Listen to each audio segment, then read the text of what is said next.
Good morning viewers, कैसे हैं आप लोग। मैं उम्मीद करता हूं आप लोग अच्छे होंगे। आइए आज की वीडियो शुरू करते हैं। आज हमारी कहानी है, कहानी का नाम है हैंसल एंड ग्रेटल। ये नाम है, ठीक है, कैपिटल से लिखे हुए हैंसल एंड ग्रेटल, TELSEL। तो ये समझ लीजिए दो भाइयों की कहानी है ना। ये कहानी यहाँ की नहीं है, इसलिए नाम ऐसे लग रहे हैं आपको, हैंसल एंड ग्रेटल। कैपिटल, इसको आप राम और श्याम मान सकते हैं, सीता और गीता मान सकते हैं। Hansel and Gretel were the children of a poor woodcutter। तो हम काटते हैं इसको, कहां से कट होगा। हैंसल एंड ग्रेटल एक चीज, वर थे, the children of a poor woodcutter, है ना। The children of a poor woodcutter, किसके बच्चे थे। अ पुअर वुडकटर, एक लकड़हारा। कैसा लकड़हारा था वो। It was a woodcutter, but the kind of woodcutter was actually by and large we find woodcutters are poor। यानी जो वुडकटर था, लकड़हारा था, वो गरीब था, है ना। तो ये पुअर जो है, ये वुडकटर से पहले लिखा हुआ है। वुडकटर क्या है, नाउन है, यानी लकड़हारा। लकड़हारा ये कैसा है, गरीब है। तो गरीब जो शब्द है, गरीब, ये पुअर किसकी पहचान बता रहा है, लकड़हारे की। और वुडकटर क्या है, नाउन है। तो नाउन से पहले क्या आता है, ज्यादातर एडजेक्टिव आता है। अगर नाउन की कोई शब्द विशेषता बताता है, उसको हम विशेषण बोलते हैं। और विशेषण की जो स्थिति होती है, वो नाउन से ठीक पहले होती है। अगर नाउन से ठीक पहले अगर विशेषण लिखा लिखा होता है, तो उसको हम बोलते हैं अट्रीब्यूटिव नाउन, वो अट्रीब्यूटिव एडजेक्टिव। ठीक है, ये अट्रीब्यूटिव है क्योंकि ये नाउन से पहले आ गया, है ना। Attributive adjective. They had, Hansel and Gretel were the children of a poor woodcutter। एक गरीब लकड़हारे के बच्चे थे, ठीक है। वर थे, कितने थे, दो बच्चे थे, ग्रेटल एंड हैंसल। आगे, they had a mean stepmother who advised her husband to leave the children in the forest. अब हम इसको काटते हैं। पूरा सेंटेंस है, यहां से लेके यहां तक, देखिए यहां से लेके यहां तक पूरा एक सेंटेंस है, फुल स्टॉप है। अब हमको इसको विभिन्न भागों में काटना है, लेकिन उस तरीके से काटना है कि हमें मीनिंग क्लियर एकदम समझ में आए। दे, उनके, हैड, थे, उनके थे, अ मीन स्टेप मदर, यानी बहुत खराब। मीन का मतलब वैसे तो कमीना होता है, मीन खराब। स्टेप मदर, मदर मतलब माँ, स्टेप मतलब सौतेली माँ। तो उनके थी एक सौतेली माँ। अब सौतेली माँ कैसी थी, हु एडवाइज्ड, उसने सलाह दी। माता ने सलाह दी, क्या सलाह दी, हर हस्बैंड, मतलब माता ने सलाह दी हर हस्बैंड, किसको सलाह दी, अपने पति को सलाह दी। अब देखिए यहां पर एडवाइस कैसे लिखा है, ADVISED। ठीक, ये जो वाक्य है सारे पास्ट टेंस में। देखिए ये सब्जेक्ट, सब्जेक्ट के बाद में जो वर्ब है पास्ट टेंस यानी सेकंड फॉर्म। ये सब्जेक्ट, सब्जेक्ट के बाद में वर्ब है, ये सेकंड फॉर्म। यानी ये जो कहानी है हमारी पास्ट टेंस में चल रही है, भूतकाल में चल रही है। और ऐसे ही होता है जब कोई कहानी 99.9%, 99.9%, अगर कोई कहानी होती है, वो भूतकाल में ही कही जाती है। ठीक है, पास्ट टेंस में कही जाती है। ये पास्ट टेंस, ये पास्ट टेंस। सब्जेक्ट के बाद में जो वर्ब है वो second verb, second form of the verb. Subject के बाद में second form of the verb. यहां वर्ब क्यों आया है, क्योंकि यहां दो लोग हैं। अगर यहां पर एक ही होता, ग्रेटल होता या हैंसल होता, सिर्फ एक ही नाम होता, तो यहां वाज आ जाता। और यहां पर द चिल्ड्रन की जगह क्या होता, द चाइल्ड। लेकिन यहां पर दो बच्चों की बात है, दो बच्चे हैं तो वर्ब, और उसके बाद में the children of a poor would cutter. They had, तो दे किसके लिए यूज हुआ है, इन दोनों के लिए, हैंसल एंड ग्रेटल। हैड, उनके थे, क्या थी, अ मीन स्टेप मदर, एक सौतेली माँ, बहुत खराब थी, है ना। एक खराब सौतेली माँ थी। और ज्यादातर जो सौतेली माँ होती है खराब ही होती है। हु एडवाइज्ड, जिसने की सलाह दी। अब स्टेप मदर है, उसी से जुड़ी हुई बात आएगी कि उसने सलाह दी, किसको सलाह दी, अपने पति को सलाह दी। अब यहां पर देखिए एडवाइस, एडवाइस की वैसे तो स्पेलिंग होती है ADVICE, लेकिन जब ADVICE होता है तो एडवाइस होता है सलाह। जिसको हम बोलते हैं नाउन, जिसको हम बोलते हैं संज्ञा। लेकिन जब एडीवीआई एसई हो, एसई हो, सीई ना हो, एसई हो, तो वो होती है वर्ब, यानी जिसको बोलते हैं क्रिया। तो यहां पर ये क्रिया की तरह से है, क्योंकि इसके बाद में ईडी और आ रहा है, मतलब डी आ रहा है, ठीक है ना। तो advised, advice first form, advised second form, मैंने बताया ना सेकंड फॉर्म आएगा वर्ब सब्जेक्ट के बाद में, ये सब्जेक्ट हु, और उसके बाद में सेकंड फॉर्म एडवाइज्ड। उसने सलाह दी, किसको दी? अपने पति को सलाह दी, क्या? छोड़ के आना, छोड़, छोड़ आना, मैंने बताया ना टू के बाद में हमेशा फर्स्ट फॉर्म आती है, और उसको बोलते हैं वर्ब, और ये बोलते हैं, इसका मतलब होता है ना। तो छोड़ आना, छोड़ आना। अगर हम यहां पर होता है टू लीव है तो छोड़ आना, टू ड्रिंक पी, पीना, टू ईट खाना, टू प्ले खेलना, ठीक है। तो टू का मतलब ना, और ये होता है छोड़ आना। अपने पति को उसने सलाह दी कि छोड़ आना, बच्चों को छोड़ आना। किसको छोड़ाना? बच्चों को छोड़ाना। लीव द चिल्ड्रन, बच्चों को छोड़ाना। कहां छोड़ाना? इन दी फॉरेस्ट, जंगल में छोड़ के आ जाना। अब इन क्यों आ रहा है यहां पर, ऑन क्यों नहीं आ रहा? क्योंकि जो जंगल होता है ना, वो चारों ओर, जैसे मान लीजिए जंगल के अंदर होते हैं हम, जंगल के ऊपर नहीं होते। अगर ऊपर होता तो यहां ऑन होता, ठीक है। इन है मतलब अंदर, यानी किसी चीज के अंदर होते हो आप तो उसमें इन होता है, ठीक है, किसी चीज के अंदर, ठीक है। इन दी फॉरेस्ट, हैंसल, अब जो हैंसल है, हर्ड द प्लान। अब ये जो है, ये अभी सौतेली मां अपने पति को कह रही है, सलाह दे रही है, लेकिन सलाह देता हुआ देख, पति को सलाह जब देता है, मतलब पति को जब ये सलाह देती है कि भाई बच्चों को जाकर के जंगल में छोड़ करके आ जाना, यहां तक हो गया ना। अब हैंसल इस बात को सुन लेता है। हैंसल हर्ड, हियर का सेकंड फॉर्म हर्ड, हियर वर्तमान काल और हर्ड भूतकाल, ठीक है। तो हैंसल सुन लेता है पूरे प्लान को, पूरी योजना को, इस योजना को जो कि इसकी सौतेली मां बता रही होती है, ठीक है। When his father, जब उसके पिता, जब उसके पिता took them, गए ले गए, them मतलब उनको, ले गए, ले गए उनको, कहां ले गए? टू द फॉरेस्ट, जंगल को। देखिए यहां पर तो इन द फॉरेस्ट है, यहां टू द फॉरेस्ट है। जब जंगल को ले गए, यानी जंगल से पहले ही, जंगल के अंदर नहीं, अंदर नहीं घुसे अभी, पहले ही टू द फॉरेस्ट, जंगल को लेके जा रहे थे। जंगल आया नहीं था, जंगल को लेके जा रहे थे। टू द फॉरेस्ट यानी टुवर्ड्स द फॉरेस्ट, जंगल की तरफ जा रहे थे, इसका मतलब टू द फॉरेस्ट। और अगर जंगल के अंदर होते तो होता है इन द फॉरेस्ट। उसकी मां ने जो सलाह दी वो ये है कि बच्चों को जंगल में छोड़ करके आ जाओ, जंगल में, यहां पर है जंगल को जा रहे थे, है ना, जंगल पहुंचे नहीं थे। तो जब उसके पिता दो लेकर के जा रहे थे दोनों को, डैम कौन है? हैंसल एंड ग्रेटल, दोनों को लेकर के जा रहे थे। कहां लेके जा रहे थे? जंगल को, the forest, to the forest यानी जंगल को। तो Hansel had collected enough stones, तो हैंसल ने पहले से ही कलेक्ट कर रखे थे। यहां देखो हैड कलेक्टेड है, यहां कलेक्टेड नहीं लिखा हुआ, हैंसल के बाद में कलेक्टेड हो सकता था, लेकिन ज्यादा सही क्या है? हैड कलेक्टेड, यानी पहले से ही, यानी ये भूतकाल में चल रही है बात, यानी हैंसल ने पहले से ही पत्थर इकट्ठे कर रखे थे।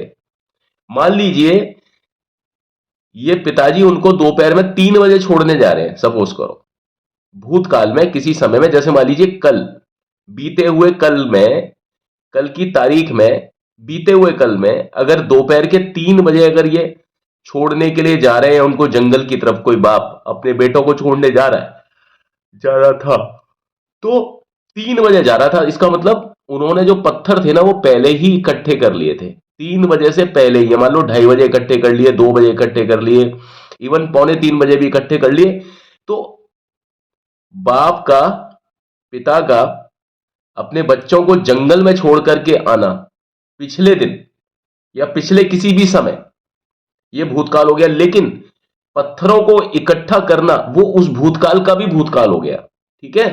तो पास्ट का भी जो पास्ट होता है, यानी भूतकाल का भी जो भूतकाल होता है ना, उसमें आता है हैड के बाद में, ये हो गई थर्ड फॉर्म।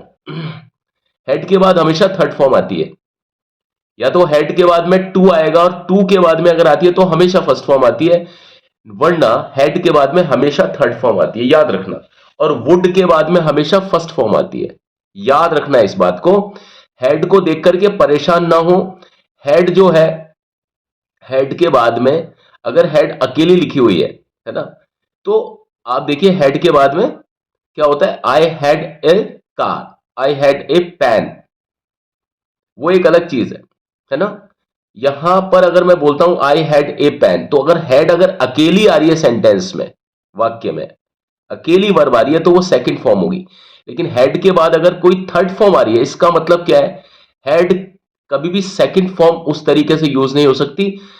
हेड के बाद में थर्ड फॉर्म अगर आ रही है तो इसका मतलब क्या है कि हेड का यूज कैसे किया जा रहा है, कैसा किया जा रहा है, उसका यूज किया जा रहा है हमारा पास्ट परफेक्ट की तरह। और अगर हेड अगर अकेली आ रही है कहीं तो उसका यूज किया जा रहा है सिंपल पास्ट की तरह। ठीक है, I had a car, I had a book, अगर सेंटेंस इस तरीके से है तो हेड का यूज सेकंड फॉर्म की तरह किया जा रहा है, क्योंकि हेड के बाद में कोई भी वर्ब नहीं है। लेकिन यहां पर देखिए हेड के बाद में एक और वर्ब है, और हेड के बाद में अगर कोई वर्ब आएगी तो वो थर्ड फॉर्म वाली वर्ब होगी। ठीक है, तो यहां पर थर्ड फॉर्म वाली वर्ब है, और हेड के बाद थर्ड फॉर्म वाली जो वर्ब होती है उसको हम बोलते हैं कौन सी बोलते हैं उसको, उसको बोलते हैं हम लोग पास्ट परफेक्ट। ठीक है, तो हैंसल ने, और पास्ट परफेक्ट कब यूज होती है, जब कोई काम भूतकाल से भी पहले हो गया होता है। जैसे मान लीजिए पिताजी अपने बच्चों को छोड़ने के लिए जा रहे थे जंगल में, और उससे भी पहले तो जंगल में छोड़ने जा रहे थे, मतलब भूतकाल की बात हो गई। अभी के समय से जब हम इस बात को देखते हैं कि भाई जोड़ने जा रहे थे, बोलते समय वर्तमान काल, अभी मान लो सुबह के 6 बज रहे हैं, तो ये मैं कल दोपहर की बात बता रहा हूं। तो कल दोपहर में वो छोड़ने जा रहे थे, लेकिन पत्थर तो उससे भी पहले इकट्ठे कर लिए ना।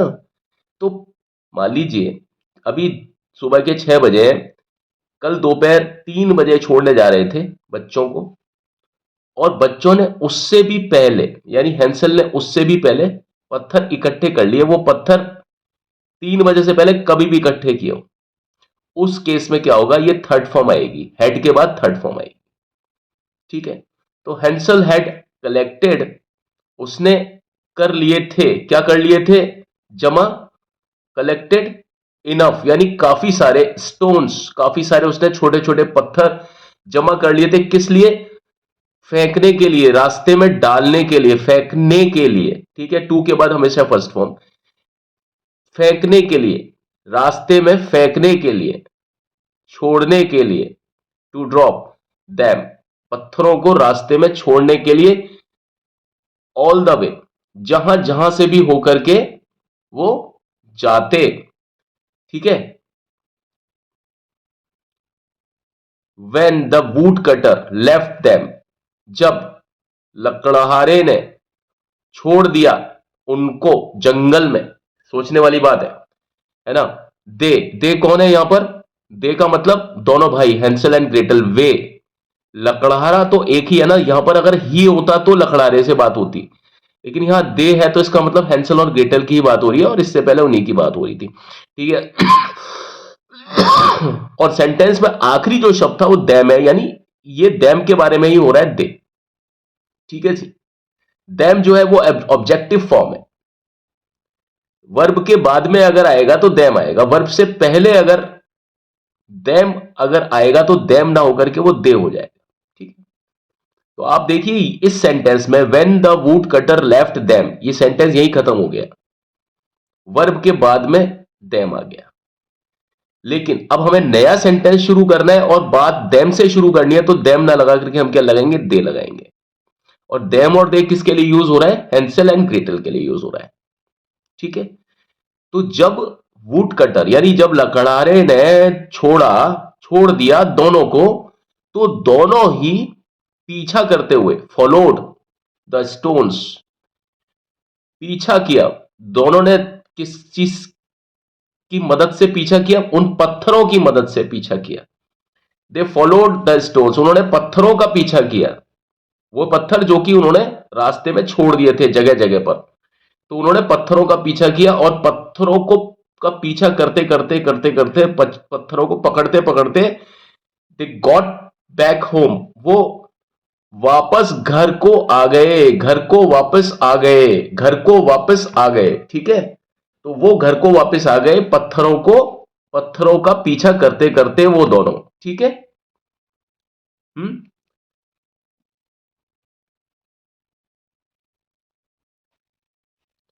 नेक्स्ट डे, अगले दिन, देयर फादर, अब वो बच्चे दोबारा पहुंच गए घर पे। अगले दिन देयर फादर, उनके पिता, टुक देम, ले गए दोनों को, टुक ले गए, बोथ मतलब देम मतलब दोनों को, दोबारा, अगेन मतलब दोबारा, टू द फॉरेस्ट, जंगल की ओर, है ना, जंगल पहुंचे नहीं है, जंगल की ओर जा रहे हैं तो होगा टू द फॉरेस्ट, अगर पहुंच जाते तो इन द फॉरेस्ट होता।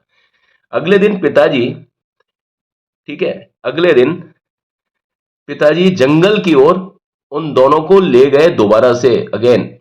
दिस टाइम, इस बार, हैंसल हैड नथिंग, हैंसल के हाथ में कुछ भी नहीं था, बट ब्रेड, लेकिन उसके हाथ में ब्रेड के अलावा, यानी रोटी के अलावा कुछ भी नहीं था, है ना।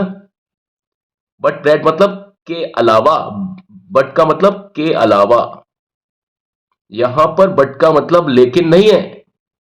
बट के या किसी भी शब्द के अंग्रेजी में कई मतलब हो सकते हैं। अब ये इस बात पर निर्भर या डिपेंड करता है कि संदर्भ क्या चल रहा है, कॉन्टेक्स्ट क्या चल रहा है। कॉन्टेक्स्ट और संदर्भ के हिसाब से शब्दों के अर्थ और उनके मीनिंग बदलते हैं। कभी भी डिक्शनरी वाला मीनिंग कभी भी मत लीजिएगा।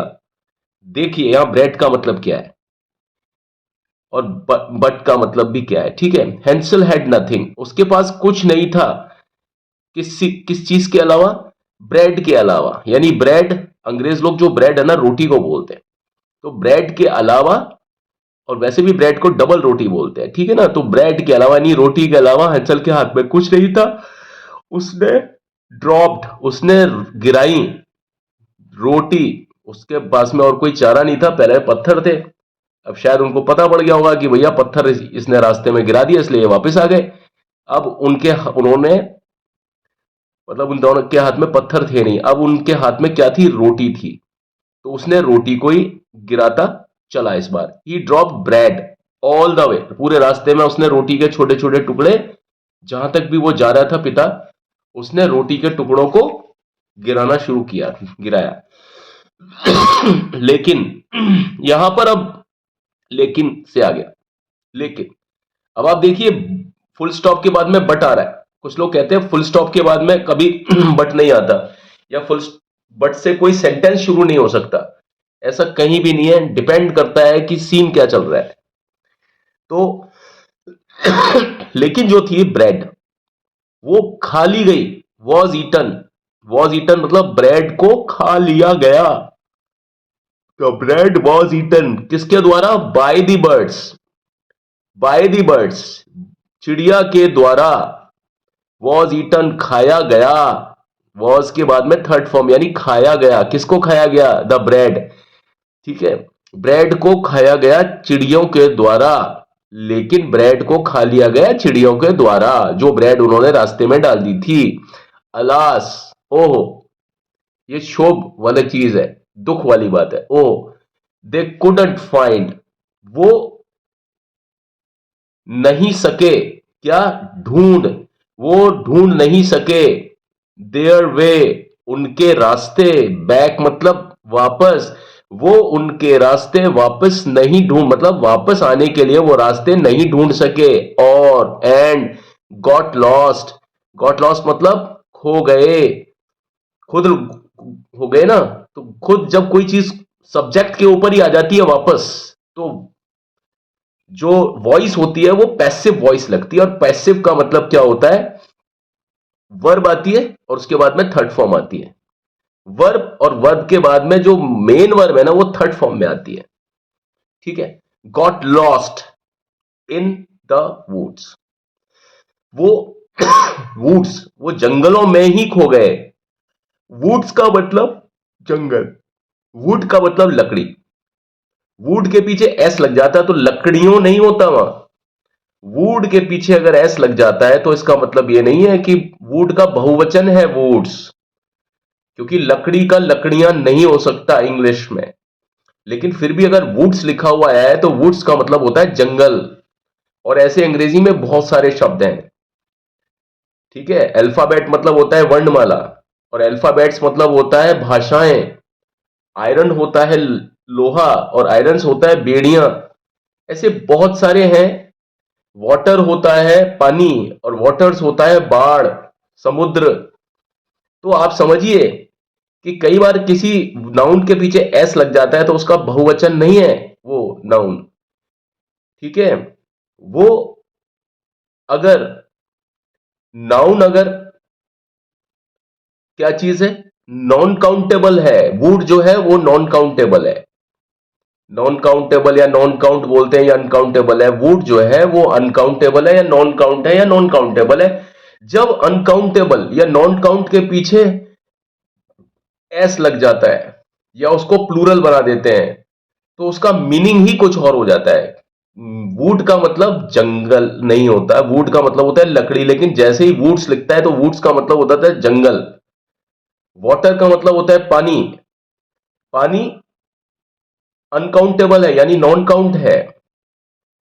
अब अगर वाटर के पीछे एस लगा दिया तो इसका मतलब पानिया नहीं होगा, उसका मतलब होगा बाढ़, या उसका मतलब होगा समुद्र। लोहा है, लोहा जो है वो नॉन काउंट है, ठीक है, यानी अनकाउंटेबल है। लेकिन अगर आयरन को आयरन्स लिख दिया किसी ने तो वो गलत नहीं है। तो आयरन्स लिखते ही लोहे नहीं हो गया। आयरन्स का मतलब होता है बेड़ियां, मतलब जंजीरें, हथकड़ियां। वो उसी तरह से मैं आपको बता रहा हूं, ये सारी चीजें ना आपको मैं बताता इसलिए चलता हूं ताकि आपको कभी भी कोई व्यवधान ना आए पढ़ने में समझने में, ठीक है। तो ये कहानी आपने देखी, और इस कहानी को हम कल पूरा करेंगे, ठीक है। आज आप देखिए कहानी कैसे चली। हेंसल और ग्रेटल, दो भाई, हेंसल एंड ग्रेटल दोनों भाई हैं। Were the children of the poor would cutter, एक गरीब लकड़हारे के दो बच्चे थे। कितने थे? दो बच्चे थे, हेंसल एंड ग्रेटल, ठीक है। दे had a mean step mother, एक खराब सौतेली मां थी। किसके थी? उनके थी। दे यानी उनके थी एक सौतेली और एक खराब सौतेली मां। उनके थी एक खराब खराब सौतेली मां, ठीक है। हु एडवाइज्ड, जिसने सलाह दी, सलाह देती है होता तो एडवाइसेस, सलाह दी। किसको? अपने पति को, हर हस्बैंड। क्या सलाह दी? छोड़ के आना, छोड़ आना। किसको आना? छोड़, द चिल्ड्रन, बच्चों को। एक बच्चा होता तो चाइल्ड, कितने बच्चे हैं? दो हैं। एक से ज्यादा मतलब चिल्ड्रन। छोड़ आना बच्चों को, कहां छोड़ आना? इन द फॉरेस्ट, जंगल में। मैं मतलब अंदर, इन द फॉरेस्ट। हंसल और ग्रेटल में से एक ने, हंसल ने सुन लिया। हंसल ने सुन लिया मतलब हर्ड, सुनता है मतलब हियर्स, तातीते प्रेजेंट टेंस, सुन लिया मतलब पास्ट टेंस। और मैंने बताया पास्ट टेंस कब आ रहा है, भूतकाल कब आ रहा है, जब हम किसी भूतकाल वाली कहानी को बता रहे हैं जो कहानी अभी नहीं है, पहले कभी हुई है। तो हंसल ने सुना, द प्लान, योजना। हंसल ने सुनी योजना। व्हेन हिज फादर, जब जब उसके पिता, हिज फादर उसके पिता, टुक मतलब ले गए, टुक मतलब ले गए, टेक्स मतलब ले जाते हैं, टेक्स मतलब प्रेजेंट टेंस। ये कहानी चल रही है पास्ट टेंस में। टुक ले गए, देम मतलब उनको, देम मतलब इन दोनों के लिए है, प्रोनाउन है। हेंसल एंड ग्रेटल ये दोनों नाउन है। कौन से नाउन है? प्रॉपर नाउन है। प्रॉपर नाउन को बार बार नहीं लगा सकते सेंटेंस में, बड़ा बचकाना हो जाता है। गाय हमारी माता है, गाय के दो सींग होते हैं, गाय के चार पैर होते हैं, गाय हमें दूध देती है, हर जगह पर गाय गाय नहीं लगाएंगे। गाय हमारी माता है, उसके 4 पैर होते हैं, उसके 2 सींग होते हैं, तो उसके उसके उसके मतलब गाय, गाय मतलब नाउन, और उसके मतलब प्रोनाउन। उसी तरीके से हैंसल एंड ग्रेटल दोनों नाम हैं, ठीक है। कोई भी नाम होता है वो प्रॉपर नाउन होता है। प्रॉपर नाउन की पहचान क्या है? ये कैपिटल लेटर से शुरू है, ये जी कैपिटल है और ये एच कैपिटल है। हर जगह पर आपको यही मिलेगा, ये देखिए एच कैपिटल है। तो हैंसल ने सुन लिया वो प्लान, ठीक है। जब उसके पिता ले जा रहे थे दोनों को, कहां ले जा रहे थे? टू द फॉरेस्ट, जंगल की ओर, दिशा जंगल की ओर। इनका मतलब जंगल में, तो अभी जंगल पहुंचे नहीं थे, जंगल की ओर यानी टू द फॉरेस्ट। यहां टूवर्ड्स भी हो सकता था, ठीक है, टू और टूवर्ड्स दोनों हो सकते थे। हैंसल हैड कलेक्टेड यानी हैंसल ने पहले ही इकट्ठे कर लिए थे, यानी ये कहानी है पास्ट की। टुक और पास्ट से भी पहले, हैड के बाद थर्ड फॉर्म, पहले ही इकट्ठे कर लिए थे। इनफ मतलब काफी सारे, प्रचुर मात्रा में, स्टोन्स मतलब पत्थर, पहले ही प्रचुर मात्रा में पत्थर इकट्ठे कर लिए थे। टू ड्रॉप मतलब गिराने के लिए, गिराने के लिए, गिराने के लिए, टू ड्रॉप पत्थरों को। डैम, डैम मतलब किसकी बात चल रही है? स्टोन्स की, तो स्टोन्स का मतलब डैम। डैम क्यों? प्लूरल है, एक स्टोन की बात नहीं चल रही, काफी सारे स्टोन की, तो यहां दिखा है डैम। अगर यहाँ पे स्टोन होता तो यहां लिखा होता इट, या स्टोन्स लिखा है इसलिए यहां लिखा होगा डैम। ऑल द वे पूरे रास्ते भर, ठीक है। वेन द वुड कटर जब, जब लकड़हारा, लेफ्ट दैम छोड़ आया उनको, दे वे फॉलोड पीछा करते हुए, किसका? पत्थरों का। स्टोन होता तो एक पत्थर, कितने सारे पत्थर रास्ते में, पत्थर पर पत्थर एक के पीछे एक वो डालते हुए आए हैं ताकि उनको रास्ता पता पड़ जाए। तो पत्थरों का पीछा करते हुए और घर वापस आ गए। घर वापस, वापस मतलब बैक, आ गए मतलब गॉट, ठीक है, वापस प्राप्त कर लिया घर उन्होंने। नेक्स्ट डे अगले दिन, अगले दिन देयर फादर उनके पिता, टुक ले गए, देम मतलब उनको, अगेन मतलब दोबारा, ले गए उनको दोबारा। कहां ले गए? टू द फॉरेस्ट, जंगल की ओर। टू द फॉरेस्ट यानी अब भी रास्ते में थे, जंगल आने वाला था। जब ऐसी स्थिति हो तो टू, जब जंगल के अंदर ही हो जाते तो होता इन, ठीक है। यहां टू की जगह टूवर्ड्स भी हो सकता था, टूवर्ड्स होता तो ज्यादा अच्छा होता, ठीक है, कोई बात नहीं, लेकिन टू भी सही है। दिस टाइम लेकिन इस समय थोड़ी किस्मत खराब थी। क्या? हैंसल के पास कुछ नहीं था। Hansel had nothing, Hansel had nothing, Hansel के पास था कुछ नहीं, यानी हैंसल के पास कुछ नहीं था। बट के अलावा, किसके अलावा? ब्रेड के अलावा हंसल के पास कुछ नहीं था। ब्रेड का मतलब रोटी होता है, ब्रेड का मतलब डबल रोटी होता है, अंग्रेज लोग रोटी को ही ब्रेड बोलते हैं। तो उसके हाथ में ब्रेड के अलावा कुछ नहीं था। अब ब्रेड है, पत्थर नहीं है, तो वो रोटी ही गिराएगा रास्ते में टुकड़े टुकड़े करके। सो क्या हुआ? ही, उसने, ड्रॉप्ड मतलब गिराए, गिराए मतलब रोटी, रोटी गिराई। ब्रेड्स नहीं हो सकता बेटा, ठीक है, क्योंकि ऐसे किसी चीज का प्लूरल नहीं बन सकता जो चीज नॉन काउंट हो। ब्रेड्स गिनती नहीं हो सकती, अगर आटे की गिनती हो सकती है तो ब्रेड की गिनती हो सकती है। तो उसने, ही ड्रॉप्ड ब्रेड, उसने ब्रेड के टुकड़े कर करके गिराए होंगे। ऑल द वे पूरे रास्ते भर, ऑल द वे यानी पूरे रास्ते भर। बट लेकिन, यहां पर बट का मतलब लेकिन से है, यहां का बट का मतलब है के अलावा, ठीक है। तो यहां लेकिन, द ब्रेड, जो ब्रेड थी, वॉज ईटन मतलब खा ली गई, खा ली गई, ब्रेड खुद ही खा ली गई। सब्जेक्ट के ऊपर ही बात आ गई वापस। जब सब्जेक्ट के ऊपर ही बात आ जाए तो सेंटेंस कौन सा होता है? पैसिव। खा ली गई और पैसिव हो गया तो किसी के द्वारा, किसके द्वारा खा ली गई? बाय दी बर्ड्स, चिड़िया के द्वारा ब्रेड को खा लिया गया। लेकिन चिड़िया के द्वारा ही ब्रेड को खा लिया गया, यहां से लेके यहां तक इसका मतलब है। अलास, ओहो, बड़े दुख की बात है। दे कुड नॉट, वो नहीं सके, क्या नहीं सके, ढूंढ नहीं सके। Find, they could not find, यानी वो ढूंढ नहीं सके, क्या नहीं ढूंढ सके, देयर वे, उनका रास्ता, देयर वे, उनका, देयर, देयर मतलब दोनों का, हेंसल एंड ग्रेटल, देयर, उनका रास्ता नहीं ढूंढ सके। बैक, बैक मतलब वापस जाने का रास्ता नहीं ढूंढ सके। एंड मतलब और, रास्ता नहीं ढूंढ सके। और गॉट लॉस्ट मतलब खो गए। कहां खो गए, इन द वुड्स, जंगलों में खो गए, क्योंकि इस बार इसके पिताजी जंगल में ही उसको पटक के आ गए थे, पहले भी आए थे इन द वुड्स। और यहां देखिए, वुड्स का मतलब जंगल है, जो मतलब फॉरेस्ट है वही वुड्स है। ये मैंने बताया था वुड्स किस तरीके से होगा, ठीक है ना।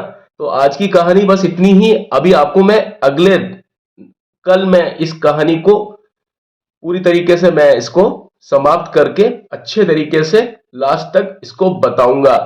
मेरा यहां मकसद आपको कहानी बताना नहीं है सिर्फ, कि मैं आपको कहानी बता करके आपको मजे दिला दूं, उससे कोई मतलब नहीं है। जो मेरा पर्पस है, जो जो आपका पर्पस है अंग्रेजी पढ़ने का, अंग्रेजी समझने का, बिना टीचर की मदद से, बिना किताब की मदद से आप खुद से ही कैसे वाक्य बनाएंगे, खुद से ही अंग्रेजी में कैसे इंटरेस्ट क्रिएट करेंगे, किस तरह से आप अंग्रेजी को दूसरों को पढ़ाएंगे। आप अगर इसी पद्धति से समझते हैं चीजों को, और हाथों हाथ अगर आप किसी को पढ़ाते हैं, छोटे बच्चे को, मैं आपसे गारंटी से बोलता हूं, इससे बढ़िया कोई तरीका नहीं है अंग्रेजी को समझ पाने का। और आप बहुत ही कम समय में वो चीज कर पाओगे जो कभी शायद कोई व्यक्ति जिंदगी में, पूरी जिंदगी में नहीं कर सकता। तो ये तरीके मैं आपको इसलिए बता रहा हूं ताकि आपको ये समझ में आ सके कि आपको बेसिकली इंग्लिश पढ़ते समय किन चीजों की जरूरत होती है। ये सेंस आप लगाना सीख जाइए, ये तरीका लगाना सीख जाइए।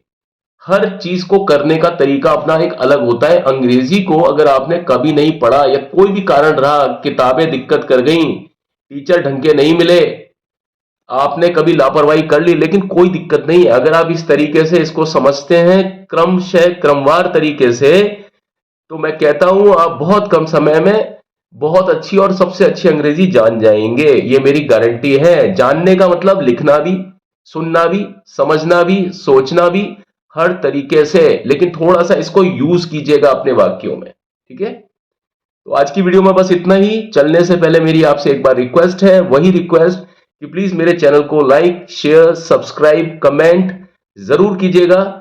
आपको अगर किसी भी तरह का कोई इसमें चेंज चाहिए हो, कोई चीज ऐसी हो जो आपको नहीं समझ में आ रही हो, कोई आपका इंपॉर्टेंट टॉपिक हो, एग्जाम बिल्कुल पास में आने वाले हैं, कोई आपका कोई टॉपिक कंसर्न हो, तो प्लीज आप मुझे बताइएगा। मैं उसके ऊपर वीडियो बना रहा हूं। जो चीज एग्जाम रिलेटेड है, एग्जाम में जो चीज आने की पूरी पूरी संभावना होती है, उसके ऊपर भी मैं वीडियो क्रिएट कर रहा हूं।